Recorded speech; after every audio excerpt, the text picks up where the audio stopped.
Welcome, ladies and gentlemen. This is my NHL13 GM mode commentary. I will be using the Vancouver Canucks. Right now I'm just going to show you guys my settings. So as you can see, Superstar, 20 minutes. Starting rosters, I'm using the current. I believe I have the most updated one because I played the game yesterday. Salary cap on. Draft pick ownership is authentic, so that say Toronto doesn't have their pick, Boston has them. I want to do that to keep it more realistic. Fantasy draft, I'd love to get to that, but I don't want to start off with one right away. Let's go rules. Everything's pretty much the same, and advanced settings. I want to keep it around 5 to 10 years for my GM mode. So I've got it as 10 years, sorry, with GM firing off, just so that in case they don't agree with me in game, they don't fire me. We'll go skill level hard. Let's go over here to Vancouver. So yeah, as you can see, salary cap available negative 755,000. So I'm almost over the cap by $1 million. Name doesn't really matter. Sorry, I still got a little cough from being sick last week. I just want to touch base on my Call of Duty section for my channel. I've got a couple games saved up. I just keep forgetting or haven't had time to commentate them, record them, and whatnot. Create a new GM. YouTube.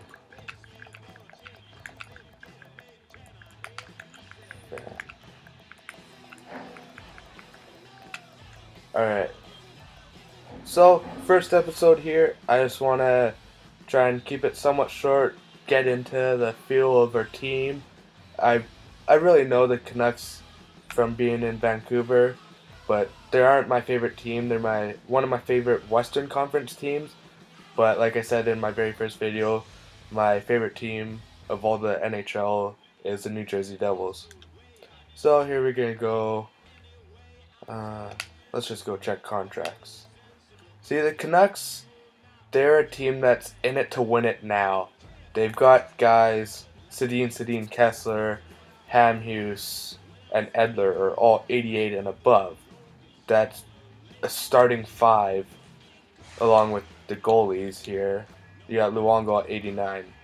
Your starting 6 are at least 88 overalls. So they're year 1, 2, and possibly 3, we should be in for the Stanley Cup contention. If anything less than that for at least the first 2 years is going to be a disappointment. So as you can see, we got a couple old guys and Sedin. I'm going to think about 5 years for the Canucks just because they're getting to the point where they're going to be over the hill and be in a similar bracket as the Columbus Blue Jackets. So let's go check out our centers.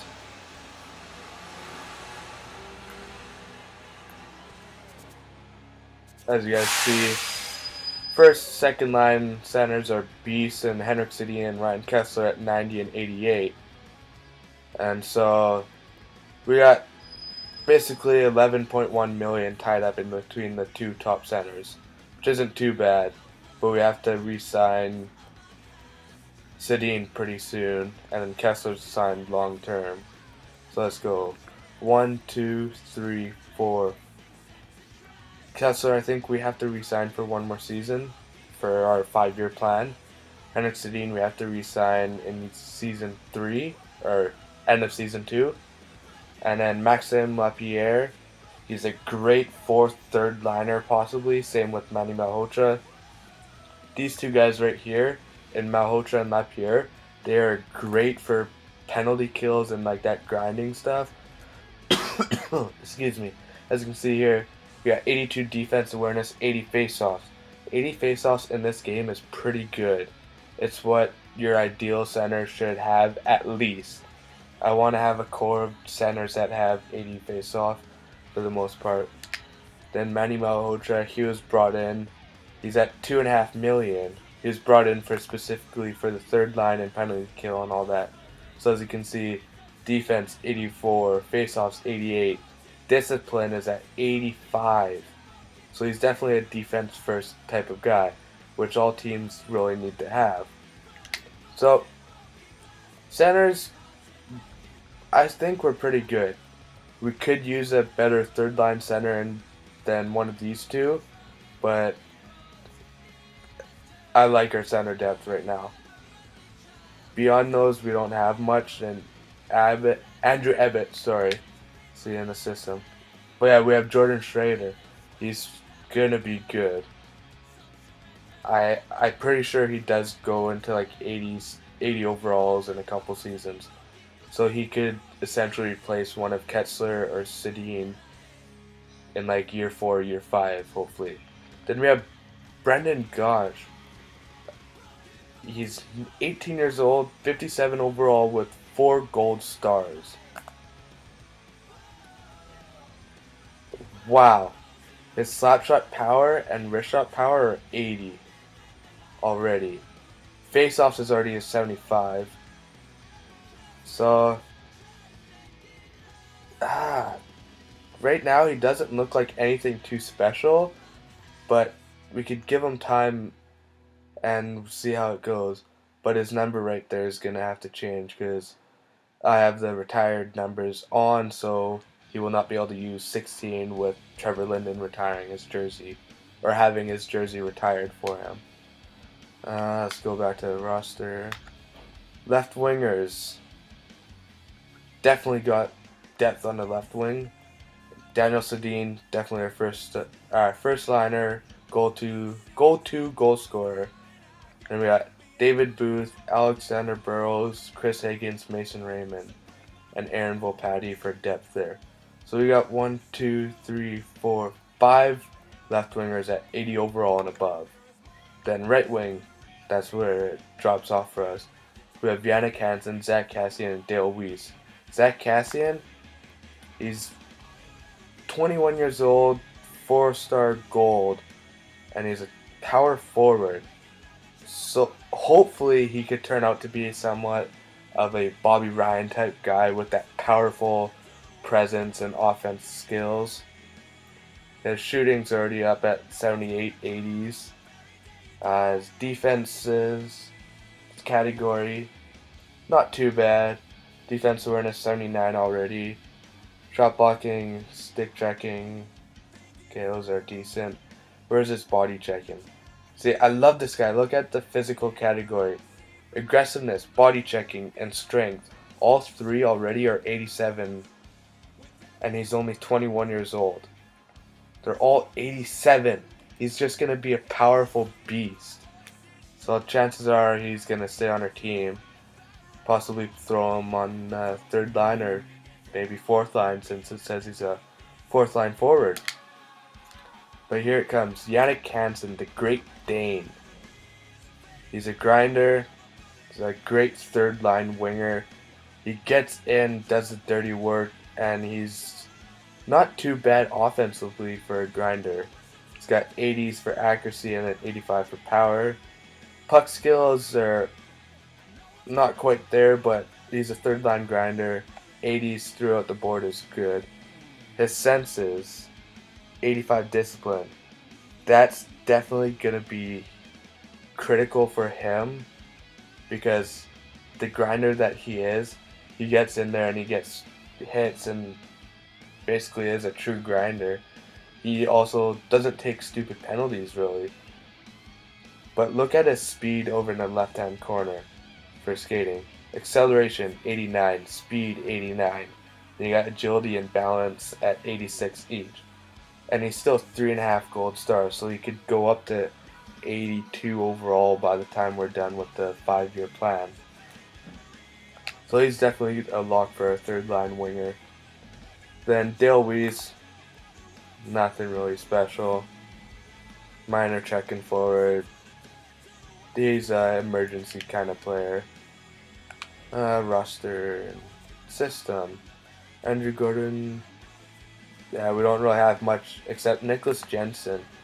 He was a Canucks first round in 2011, 29th overall. Not bad, 4-star potential gold, and he's 19 years old, already 60 overall. Let's see. His discipline's the only thing that's really standing out for me, but he is only 19 years old, so he's definitely going to grow. So, and he's a sniper. I thought he was a power forward type guy. Alright, sniper, that definitely could be good for us. Defense.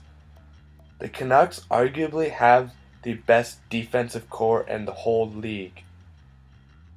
People just don't really get how solid of a core they have. Even their guys like Chris Tanev, Derek Jocelyn, they aren't that great, but when they play like they deserve to be on the team. Then you got your top two and Alex Edler and Dan Hamhuis, both at 88 overall respectively. Their top two defenses already there. And Alex Edler, 4.5 gold star potential already. This guy's just a monster. 88 defense awareness, 86 offense awareness, 88 slap shot power. Where is it? And he still hits. Look at this. Body checking, 89. He's just a little mini Zdeno Chara kind of like guy. Then Dan Hamhuis is more defensive minded than Edler. Their defense is actually pretty similar. Offense too. Wow. I definitely thought Hamhuis would be more defensive. But then again, you still have top two defensemen that are two-way defenders. I love two-way defenders in this game. They help your team so much. You can have two-way defenders kill penalties, and go out on the power play, and they're just great both ends of the ice. Whereas if you have guys like, where is it? Ballard? No. Like Christopher Tanev. Oh no, he is a two-way. Oh wow. Well, a good example would be like Mike Green. He's great in the offensive zone, but he's a little iffy in the defensive zone. And then we have Kevin Bieksa. He's a great number 3 defenseman. There you go. We got our defensive defenseman. He's one of those gritty type defensemen. He's still got a decent shot, so we could use him on the second power play if we need to. Keith Ballard, nothing special. 4.2 million cap log. He's definitely something that we could look for trading. And then Jason Garrison, Boom Boom Garrison, the Canucks free agent signing from Florida because he had that great season last year.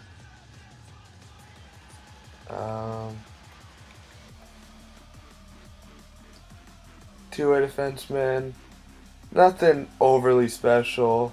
Mid-80s for skating. Then he's got good power for a shot.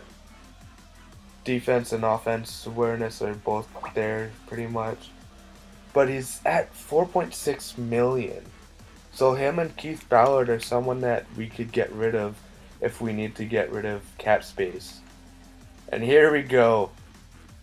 Cole Tending in Vancouver Canucks. You got your starter supposedly in Roberto Luongo.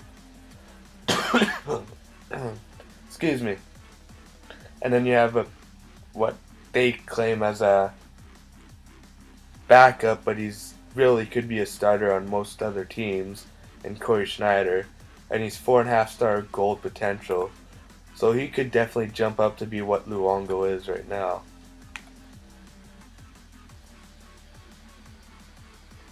Stats look pretty good. They're mid to high 80s. Nothing really over 87 that I can see of. But he's still got time to grow. But Luongo, here's someone that we could easily get rid of, get See, there it is, elite goalie. He's got high 80s for reflexes, 5-star across the board for his stats categories. But you've got these two goalies. They're combined for 9.33 million for the next 4 years. They're combined for 9.3 million. We definitely need to figure out what we're doing there. Definitely think I could trade Luongo, but I'm gonna leave you guys the option of commenting down below on who we should trade, whether it be Luongo or Corey Schneider. And in the system, we got Eddie Lack. He's not a bad. He's gonna be a backup, NHL backup at best, I believe. But he definitely could back up someone like Luongo or Schneider, depending whoever gets traded.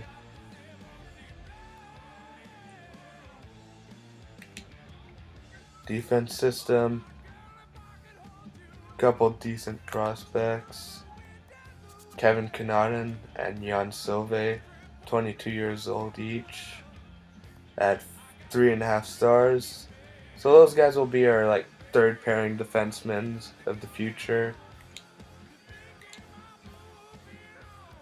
Don't really got anything besides Anton Rodin for left wing, but as you guys saw earlier, we're pretty solid on left wing. Raymond and Booth are our youngest left wingers, sorry, and they're only 27 years old, but we're doing a 5-year plan, so they'll be 32, 33 by the time we're done with this. And then the question comes down to Burrows and Sedin, 32 and 31 years old. They're definitely getting over the hill for their career. But overall, we've got some solid prospects in here. 2 4-stars in Jensen and Gaunch. Then we got these boys up here. So we definitely got a good future ahead and a good current time to look forward to. Well, this video is already almost 20 minutes, so I'll let you guys comment down below on who we should trade and what you guys think we should do. I'm definitely going for the win for the year, since we got first year and the second year are the years we should be dominant.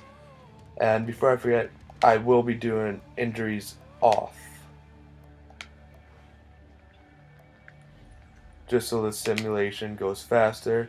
I'll be simulating month by month, and I'll probably have the first month up by tomorrow.